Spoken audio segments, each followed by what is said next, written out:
Hello दोस्तों, ये रहे मेरे प्यारे से अडेनियम। और सुबह लगभग 6 बजने वाला ही है, 6 बजने में 10 मिनट कम है। और सूर्य भगवान अभी देखिए उदय नहीं हुए हैं, दिखाई नहीं दे रहे, लेकिन रोशनी हो गई है, तो इसका मतलब सूर्य भगवान बादलों के पीछे हैं। फ़िलहाल हम अभी छत पर हैं। वाटरिंग यहाँ पर मैंने कर दी है, पानी दे दिया, क्योंकि कल बारिश नहीं हुई तो सॉइल मीडिया यहाँ पर गीली नहीं थी, सूख गई थी। तो आज मैंने अच्छी सी वाटरिंग कर दी है। ये एक स्वेजिकम है जो मैंने काफ़ी टाइम पहले सेल के लिए पोस्ट डाली थी, तब इसमें फ्लावरिंग नहीं आई थी और मैंने फिर इसको सेल के लिए डाला था। लेकिन एक्चुअली इसकी रूट्स जो थी वो कोनिकल शेप नहीं थी, या शायद लोगों को पसंद नहीं आई होगी, तो ये सेल नहीं हुआ और ये प्लांट मेरे पास रहा। मैंने इसको बड़ा पॉट दे दिया और अभी इस बार इसमें फ्लावरिंग हुई है। देखिए ब्रांचिंग यहाँ पर ढेर सारी निकल आई हैं और फ्लावरिंग हुई है, तो मुझे पता चला कि ये डार्क कलर है। तो अब ये मेरे पर्सनल कलेक्शन में रहेगा और चूँकि बड़ा पॉट दे दिया है तो इस साल इसी में रहेगा। अगले साल मैं इसको और बड़ा पॉट दूंगा और अगले 1 या 2 साल में फिर ये सीड्स प्रोपेगेट करना शुरू कर देगा, सीड बनाना शुरू कर देगा। खैर, अभी मैं बात कर रहा हूँ सॉइल मीडिया की। बहुत सारे लोगों का क्वेश्चन अभी भी ये रहता है, हालांकि मैं मोस्टली वीडियो में ही बताने की कोशिश करता हूँ कि आपको किस तरह की सॉइल मीडिया का इस्तेमाल करना चाहिए अगर आप अडेनियम ग्रो करते हैं तो। और शुरुआत अगर आप कर रहे हैं अडेनियम्स की, तो बहुत ज़्यादा लेंदी सॉइल मीडिया को बहुत ज़्यादा कॉम्प्लिकेटेड बनाने की ज़रूरत नहीं होती। आप सिंपल सी सॉइल मीडिया रखिए, मैं हमेशा यही बोलता हूँ, और मेरी सॉइल मीडिया बहुत सिंपल रहती है।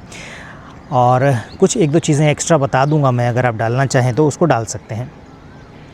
तो मैं अपनी सॉइल मीडिया में क्या करता हूँ वो मैं आपको इसके साथ शेयर करता हूँ।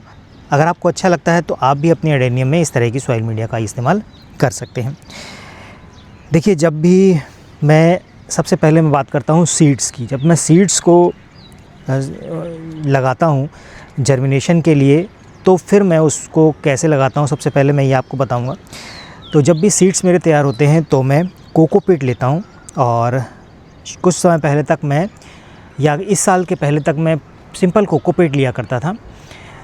लेकिन इस बार से मैंने थोड़ा सा चेंज करने की कोशिश की है। मैंने कोकोपीट लिया और उसमें 20% वर्मी कंपोस्ट मिलाया, वर्मी कंपोस्ट खाद मिला दी, और उसके बाद मैंने अपने सीड्स को लगाया। तो यकीन मानिए उसमें मुझे बहुत अच्छी ग्रोथ देखने को मिली और सीड्स अच्छे जर्मिनेशन रेट रहा उसमें। उसके बाद जब सीड जर्मिनेट हो गए तो मुझे बहुत जल्दी उनको रिपोर्ट करने की ज़रूरत नहीं पड़ी। उन्होंने उसी पॉट में ग्रोथ ले ली, क्योंकि उसमें वर्मी कंपोस्ट था और उनको न्यूट्रिशन वगैरह मिलता रहा। तो इस वजह से उन्हीं अपने पॉट्स में ही ग्रोथ ले ली और काफ़ी हेल्दी सीडलिंग्स हो गई। उसके बाद फिर मैंने उनको 4 इंच के पॉट में शिफ्ट कर दिया, और 4 इंच के पॉट में शिफ्ट करने के बाद अभी अच्छी ग्रोथ उनमें है। अब चूँकि बारिश यहाँ पर अभी शुरू नहीं हुई है, दिन में धूप बहुत ज़्यादा रहती है कई बार, और जिस दिन बारिश होती है उस दिन मौसम ठंडा हो जाता है, अदर डेज़ में बहुत धूप रहती है। तो मैं उनको अभी खुली धूप में नहीं रख रहा हूँ। तो एक बार थोड़ा सा मौसम चेंज हो तो फिर मैं उनको ओपन में रखूँगा, ताकि बारिश का पानी उनको मिलता रहे, अच्छी धूप उनको मिलती रहे, उनकी ग्रोथ अच्छी हो सके। तो ये तो बात हो गई सीड्स की। अब जब सीड्स जर्मिनेशन हो गया, उसके बाद आपने उनको एक पॉट देना है, 4 इंची 5 इंची जैसे भी सीड्स की आपकी ग्रोथ हुई है, सीडलिंग जैसे तैयार हुई है, उस हिसाब से आपने उसको पॉट देना है। तो पॉट देने के लिए आपको सॉइल मीडिया चाहिए।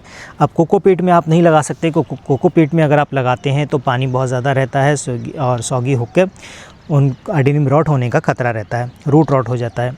तो ऐसे में आपको कोकोपीट नहीं लेना है, आपको लेना है रिवर सैंड। रिवर सैंड जितनी मोटी मिलेगी उतना अच्छा रहता है, क्योंकि पानी अच्छे से निकलना चाहिए, और ज़्यादा बारीक रहेगी तो वो कॉम्पैक्ट हो जाएगी और बहुत ज़्यादा मतलब सॉगी सी हो जाती है जब उसमें पानी देते हैं।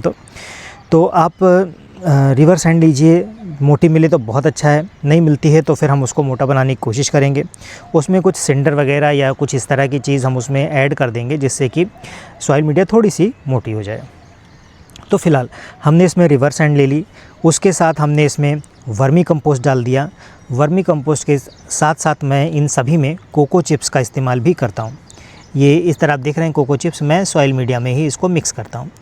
उससे मुझे क्या फ़ायदा मिलता है, जैसे हमारे यहाँ टेम्परेचर गर्मियों में 47-48 कई बार 50 डिग्री तक पहुँच जाता है। तो उस परिस्थिति में हमारे अडेनियम्स ख़राब ना हो, सूखे ना पानी की कमी की वजह से, तो मैं उसमें कोको चिप्स मिला कर रखता हूँ। कोको चिप्स मिलाने से वो पानी को होल्ड करके रखते हैं। अगर मान लीजिए किसी एक दिन आप पानी ना दे पाए या ऐसी कोई प्रॉब्लम आई तो आपका प्लांट बहुत ज़्यादा नहीं सूखेगा, थोड़ी बहुत पानी जो होगा वो कोको चिप्स में रहता है, नमी प्लांट को आपके मिलती रहेगी और बहुत ज़्यादा डिहाइड्रेटेड नहीं होगा। अगर आप कोको चिप्स नहीं डालते हैं, सिर्फ वर्मी कंपोस्ट और रिवर सैंड डालते हैं और एक दिन आप गर्मियों में अगर पानी मिस करते हैं या इस तरह का टेम्परेचर पहुंच जाता है तो प्लांट पर इफ़ेक्ट पड़ता है, थोड़ा सा श्रिंक हो जाता है या कोडेक्स सॉफ्ट हो जाता है। प्लांट तब भी आपका मरता नहीं है उस कंडीशन में, बस खाली डिहाइड्रेटेड होता है और जब बारिश का मौसम आता है तो फिर से वो हाइड्रेट हो जाता है।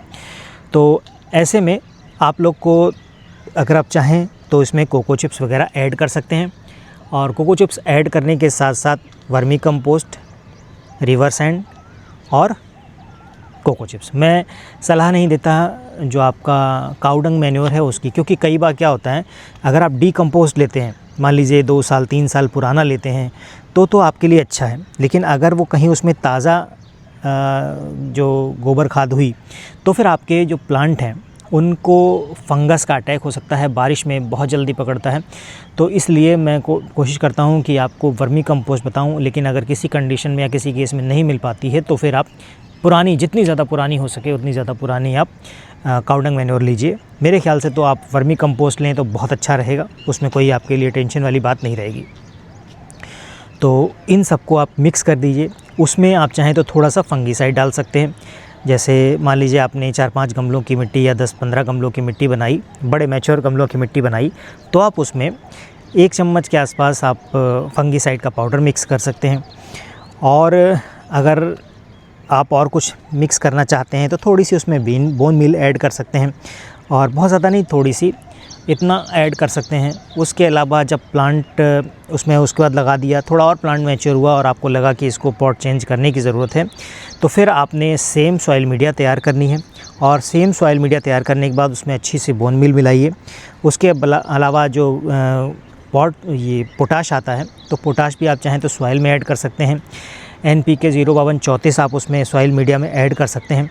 और अगर नहीं करना चाहते हैं तो मत कीजिए, आप पानी के साथ उसको दे सकते हैं।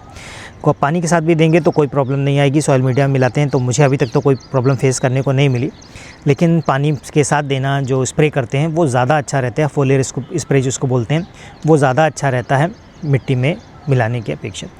तो मैं दोनों तरह से इस्तेमाल करता हूँ, दोनों तरह से मुझे बहुत अच्छा रिज़ल्ट मिला है, मुझे कोई इशू नहीं आया। और जो मैंने किया है इसीलिए आपके साथ मैं शेयर कर रहा हूँ। तो इस तरह से आप उसमें लगा सकते हैं। और आपको लगता है तो आप बीच बीच में, मतलब महीने 2 महीने 3 महीने के अंतराल पर उसमें आप कोई भी खाद होती है, फर्टिलाइज़र है, उसका स्प्रे कर सकते हैं। जैसे एक आता है सागरिका, आता है सीवीड एक्सट्रैक्ट होता है सागरिका का, सागरिका के नाम से आता है। इफ़को कंपनी बनाती है, और भी कंपनियां बनाती होंगी इस तरह के, लेकिन सागरिका के नाम से इफ़को कंपनी बनाती है। और सीवीड एक्सट्रैक्ट रहता है, वो भी फ्लावरिंग में बहुत मदद करता है, बहुत अच्छा रिज़ल्ट उसका रहता है। तो वो भी आप लेकर उसको भी स्प्रे कर सकते हैं। इंस्ट्रक्शन उस पर दी रहती हैं कैसे यूज़ करना है। और तो इस तरह से जब आप इस्तेमाल करते हैं तो आपके एडेनियम्स टाइम पर फ्लावरिंग करते हैं और अच्छी ग्रोथ ले लेते हैं। और बहुत ज़्यादा, अगर आप बारिश के मौसम में भी बहुत ज़्यादा डालने की ज़रूरत नहीं होती है। अगर आप चाहें तो बारिश के मौसम में आप दे सकते हैं। जिस दिन आपकी बारिश ना हो, सॉइल मीडिया गीली हो, उस दिन आप इस तरह का कोई फर्टिलाइज़र उसमें दे सकते हैं। अब तो चूँकि गर्मियाँ जाने वाली हैं, जैसे ही गर्मियाँ ख़त्म होती हैं आप इसमें फर्टिलाइज़र वगैरह दे सकते हैं अगर आप देना चाहते हैं तो होप कि इन्फॉर्मेशन आपको अच्छी लगी होगी। आज के वीडियो में इतना ही, मिलते हैं नेक्स्ट वीडियो में, तब तक के लिए बाय बाय।